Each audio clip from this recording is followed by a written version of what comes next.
Well, thank you. When they asked me to come out to Dubai and give this speech, the organizers of the conference gave me the topic that they wanted me to speak on. And this is the topic. Oops.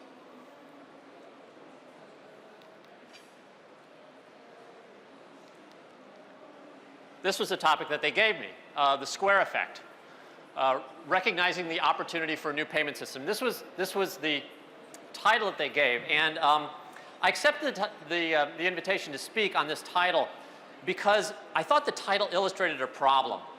And it's this common misconception. When we came up with the idea for Square, everyone thought that we were trying to capitalize on an opportunity, that we were looking for some opportunity to build a payment system or to build a successful company. And in fact, this is not really the case. And today what I'd like to talk about is not the opportunity in payments, but some of the underlying trends and some of the things that we've taken advantage of in building Square. And in my case, it started with a problem. And my problem, as you've heard, is in fact that, yes, I'm an artist. In fact, I'm a glass artist. And the last time I was in this building was 2 years ago. And I was selling these things. These are glass bathroom faucets. They're incidentally the most expensive faucet in the world because I hate making them. They're incredibly difficult to produce. And it takes me hours to get one of these things that are right. And because of this, to discourage people from buying them, I kept raising the price and raising the price and raising the price. And after 3 or 4 years of this, they became so expensive that pretty much only places like Dubai can afford them. And so now Dubai is my #1 market for the glass faucets. But the other thing that's interesting about the glass faucets is that I charge so much money to create one of these things that whenever somebody orders one, I get really excited. And this happened one day in my studio. This was 4 years ago. I was in my studio and I had just received an order for a faucet. And the lady who wanted to buy this very, very expensive piece of glass only had an American Express card, which we do not accept in my studio. Thank you, Ed. And I lost the sale. And I couldn't believe it. And I was sitting here just seething mad, and I had my iPhone. I had this mobile device. I had it pressed to my head, and I was complaining to my friend Jack Dorsey. Now, Jack actually used to work at that company, Mira, that I founded. Jack and I have been friends for 20 years, and he had just gotten out of another company called Twitter. So Jack didn't have anything to do, and I'm sitting here, and I'm like, Jack, I just lost this sale. I was like, and I'm holding in my hand a computer. How come I couldn't process an Amex card on this thing? How come? And so we started talking, and I came up with this idea to create a very simple payment system that was accessible to everybody using just this handheld mobile device. And that turned out to be the focus of the problem, the focus of the company. It was not on this opportunity. It was on a problem that I had. But not just me. The problem I found resonated through my, through my studio and through my life. And I'd like to introduce you to my friend Bob, because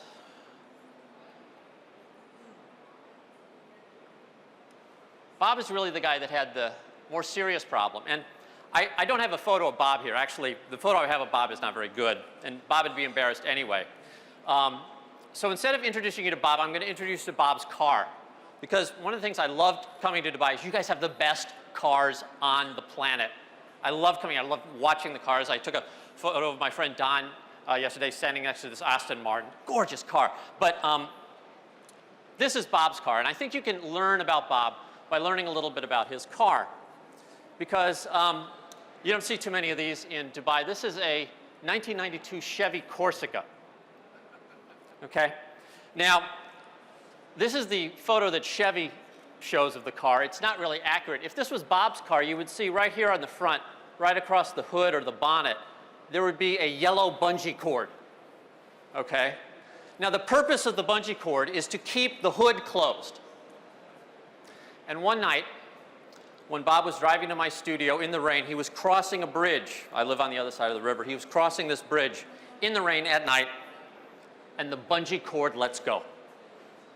The wind catches under the hood, it flips it back over the windshield. Now, most people, when this happens in their car, would stop, but not Bob. He keeps driving. So he's leaning out the window like this, but it's raining, okay? So he's getting pelted in the face with rain. Most people at this point would stop, but not Bob. Bob drives, I'm not kidding, 17 miles to my studio. Sorry, wrong clicker. This is my laser pointer, this is my clicker. With this gap between the bottom of the hood and the top of the dashboard is the only vision that he has of the road. He drove 17 miles in the rain that way and made it to the studio. This is my friend Bob. He usually gets a round of applause at this. Yeah. So what do we know about Bob? Okay, well, first of all, he's a fantastic glass artist. He's a very, very talented artist. He's actually much better than I am. The second thing we know about Bob is he's not a guy that quits. He's not a guy that just gives up, right?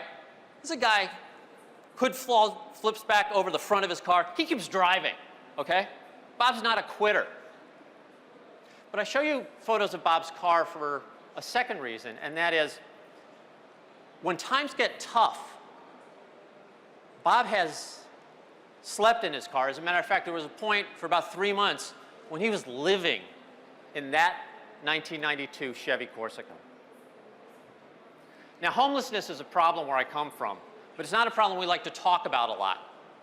But it's very personal to me when one of my friends becomes homeless and has to live in his car. And it's even more personal to me because I know how much money I make as a glass blower, and it's a lot. I bought an airplane with the money I made blowing glass. And here I got Bob, and he's a better glass blower than I am. And he has to live in his car? What's wrong with this system? Why can't Bob sell his work? Why can't Bob have access to the same markets that I have access to? And this question bothered me. And then we came up with this little idea for Square, for this idea of a payment system that was open to everybody. And when we started Square, I started looking into some of the economics that were present at the time when we started. And the economics, back in 2008 when we started the company, this was the actual report from the Nielsen report, and First Annapolis Consulting put this together in 2004. Now, this was the current report when we started Square. And I hate to bring math to a payments conference, but I'd like to do a little math with you and explain these charts. This pyramid on the left here, this is merchants. And up top here, they're the big merchants. That's like the Walmart. And down here are the small guys like Bob, except not really Bob, because Bob's actually down here below the pyramid at the time, because he wasn't even there. But if you look at the actual volume that they sell, the top merchants move $788 billion versus only $130 billion for the small merchants. That's a pretty sizable ratio. But if you actually look at the fees that they pay to the acquiring banks, the net revenue of the acquiring banks that they make off Walmart and the top 100 merchants is $315 million. Whereas down here at the bottom, on the small merchants, they're making $2.37 billion. Now let's do a little math here. Let's take $788 billion divided by $315 million and compare that ratio to $130 billion divided by $2.37 billion. And if you make that ratio comparison, you will see that for every dollar a company like Walmart spends to process a credit card, a person like Bob spends $45. And this was the world that we entered when we started Square. It was 45 to 1. Except it was worse than that because, in fact, people like Bob weren't even allowed in. They couldn't even participate. And this is what launched us on our journey. And when we started, I got fascinated by things like this, and I kept looking for evidence of how this world of payments, which I really knew nothing about, was run. And so we did what everyone else would do. We set up an account. We started processing payments. I actually took a couple bucks off Ed in a demo. And I ended up running into a very interesting piece of documentation when we tried to close our merchant services account. And that was this. When we set up Square, we built everything in 3 weeks. So we built the credit card reader, we built the, we cobbled together a back-end server, and we hooked up to this merchant services account so we could just process payments quickly and see how it all worked. And we got the thing running. And then when we started to actually build the real system, I went to close this sort of demo system that we built. And the company that I'd signed up with wouldn't let me close it. They said, no, no, no, you signed up for a 3-year contract. I said, well, the only reason I signed up for a 3-year contract is that's the only contract you had. And they said, well, you can't close it. And I said, well, of course I can. How do I do so? And they said, well, we do have this form you can fill out. So they gave me this form, and it's their merchant services closed merchant account form. And here again, it's a little hard to read, but you have to supply the reason for closure down here. They won't just let you close the account. You have to tell them why. And so I've put on the next slide an enlargement of this. You're supposed to check the reason for closure. And come down here to reason number 6. This word misrepresentation. And I know this speech is being translated into Arabic, but I'd like to do a little translation myself. The word misrepresentation in English is just a nice way of saying lying.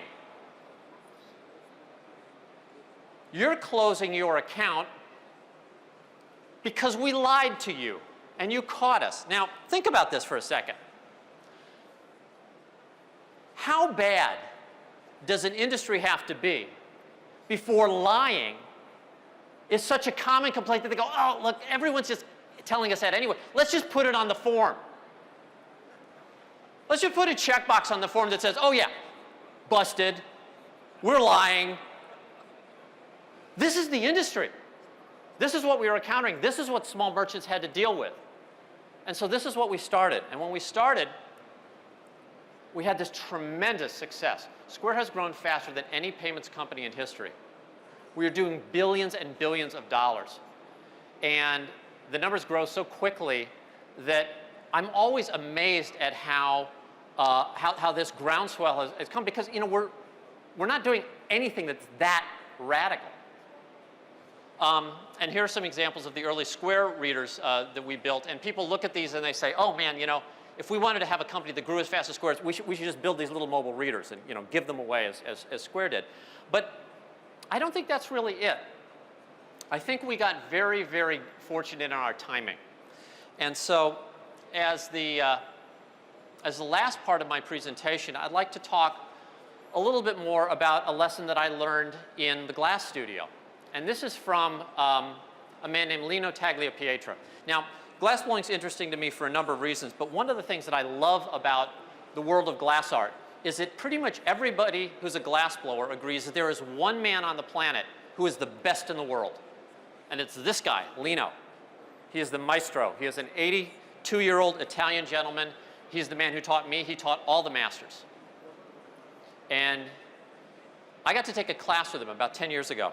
And taking a class with Lino is very interesting because it's a week-long class and you are allowed to ask one question. One question of the maestro. And the way it works, the students prepare these questions well in advance. And your question is very, very important. But most of the students ask these very elaborate questions, and then the maestro goes off and demonstrates that he is, in fact, the best glass blower in the world by sort of doing a demo of, to answer the question. But in my case, I asked a question that was so basic that none of the other students even paid attention when I asked it. And I asked Lino how to put a foot on a bowl. Now, I had at this point in my career, made thousands of these bowls. And it's a very simple thing. We teach it the first week in any beginning class. You take a little piece of glass and you add it to another piece of glass. But every time I did this in the studio, I was uncomfortable because it just didn't feel right. Sometimes I'd get it, sometimes I wouldn't get it, and I never really knew exactly if it was going to be perfect or not. And I had one question, and I was like, well, I'd love to ask him something complicated, but I'm going to ask Lino how to put a foot on a bowl. And I expected that his answer would be similar to the answers he gave to the other students, namely that he would show me how to do it. That's not what he did. The best glass blower in the world came up to me and he said in Italian, of course, he says, you make it. I said, me? I said, okay, well, so I walked over to the furnace, I grabbed the glass out of the furnace, I came over to put it on the piece, and right before I put it on the piece, he said, wait, now. And when he said now, he tapped me on the shoulder and I put it on and it went on perfectly. And what I realized then was that I had been doing the right things. I'd made thousands of these things. I'd been doing this for 10 years. And I'd been doing it the right way for 10 years. But I'd been doing it at the wrong moment. And with glass, timing is everything. Because if the glass is too hot and you put it on, the shape decomposes. And if glass is too cold, you can't put the shape in right in the first place. So timing is critical. And I've seen this pattern throughout my life now, and I've seen it again with Square. What we did with Square was we put forth a very simple offering. Anyone can sign up. We'll sign you up instantly. Here's what we charge. It's the same for everybody. It's a very simple system. You can quit at any time, no penalty. If you look at our software is very simple.